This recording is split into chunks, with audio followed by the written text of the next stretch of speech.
Beliau menutup tempat maksiat seperti Alexis. Sebentar saja, tidak pakai ribut-ribut. Tangani surat, tempelkan tempat ini disegel, selesai urusan. Terakhir kemarin, Holy Wings 12 gerai di Jakarta ditutup oleh Pak Anies. Hanya sebentar saja, tidak perlu ribut-ribut. Apakah ada calon pemimpin yang ada sekarang, nama-nama yang sudah beredar ini, apakah ada yang seperti Pak Anies? Tidak ada.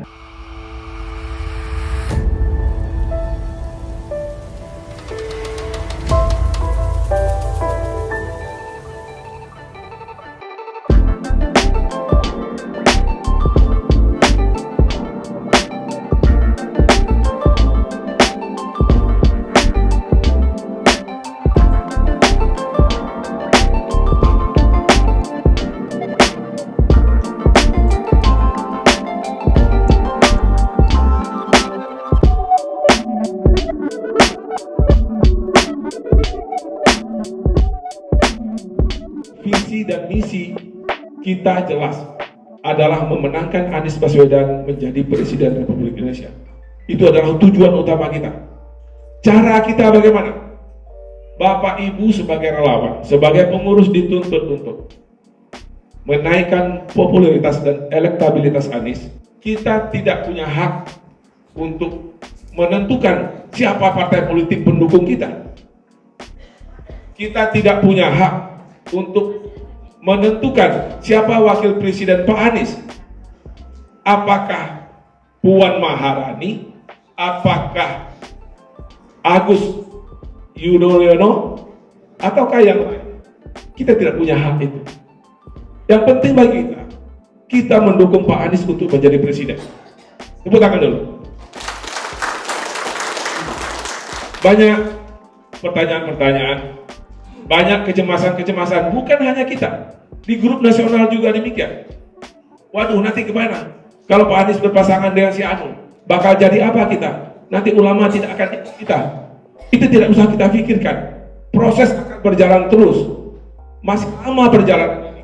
Bulan Oktober tahun 2023 akan ditetapkan pasangan calon dan wakil calon presiden. Bukan sekarang, masih lama prosesnya. Sekarang tugas kita relawan adalah bagaimana caranya menjadikan keluarga kita, sahabat kita, kerabat kita, teman-teman kita untuk menjadi pendukung Anies Baswedan. Bagaimana semangat itu kita sebarkan kepada semua masyarakat bahwa memilih Anies Baswedan adalah pilihan yang terbaik. Kita ini bangsa yang akan menjadi bangsa yang gagal jika tahun 2024 bukan Anies Baswedan yang menjadi presiden. Indikasi-indikasinya sudah jelas. Mohon maaf, Bapak Polisi, kita sudah jelas kondisi saat ini begitu buruknya. Ya. Saya sebutkan tadi beberapa hal, banyak hal lagi yang bisa kita lihat di media-media. Kalau kita sebutkan, habis waktu kita itu. Kami tadi sudah diskusi dengan Pak Taufik Rahman. Bagaimana kondisi pada saat ini? Dan apa yang harus kita lakukan agar Indonesia ini masih bisa merdeka di tahun 2024. Kita tahu sudah bagaimana prestasi Pak Anies Baswedan selama menjadi Gubernur DKI. Beliau menutup tempat maksiat seperti Alexis.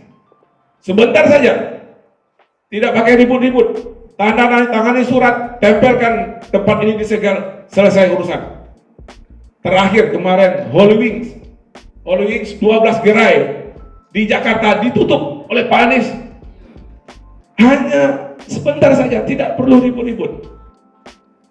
Apakah ada calon pemimpin yang ada sekarang, nama-nama yang sudah beredar ini, apakah ada yang seperti Pak Anies? Tidak ada. Sekarang Bapak Ibu tahu dari berita bahwa mungkin dari seluruh gubernur yang ada di Indonesia, beliau adalah yang hartanya paling miskin. Menurut ukuran gubernur, beliau punya harta 10 miliar tanah dan rumah. Coba lihat gubernur-gubernur lain, pejabat-pejabat lain.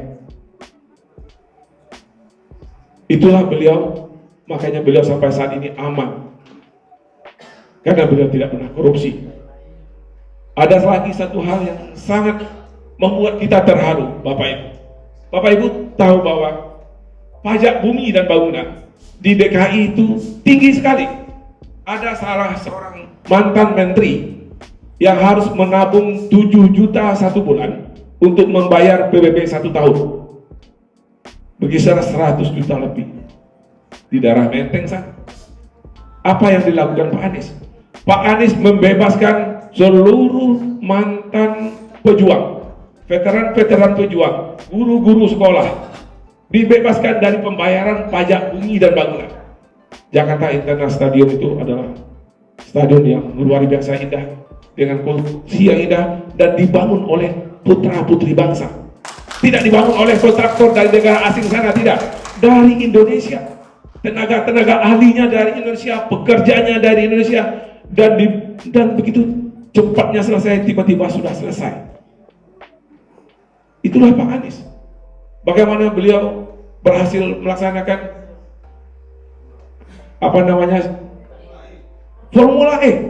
Itu bukan main perjuangannya Bapak Ibu.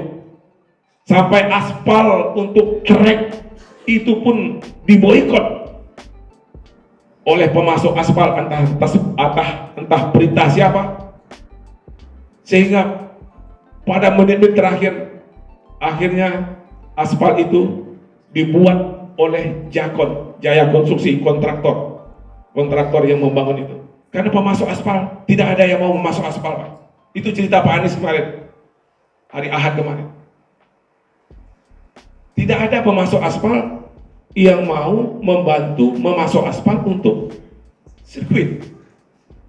Akhirnya Jakon sebagai perusahaan kontraktor membuat formula sendiri, dipakai entah bahan apa, diekspor dari mana, dibikin sendiri. Akhirnya apa? Akhirnya sirkuit itu adalah trek terbaik di dunia. Mengenai puji-pujian itu bukan main, ya. Ada tambahan lagi. Ini cerita Pak Anies yang saya sampaikan kepada Bapak. Ya, ini tidak ada bohong, tidak ada hoax. Pada saat